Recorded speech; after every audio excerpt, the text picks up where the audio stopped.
قرآن شریف در سوره مائده چپتر 5 آیه 32 میگه اگر شخص کسی را بکشه، چه مسلمان یا غیر مسلمان، گویا تمام مردم را کشته، و اگر کسی سبب نجات زندگی شخصی شود، گویا تمام مردم را نجات داده.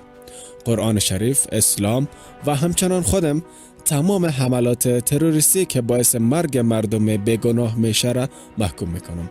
بخصوص حمله که در تاریخ 1 جولای 2016 در داکای بنگلادش اتفاق افتاد.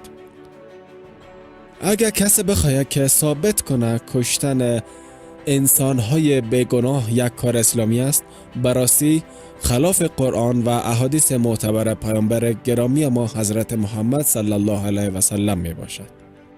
این دکتر ذاکر نایک از شهر مقدس مکه 1 شوال برای همگی شما امنیت و آرامش استدعا دارم.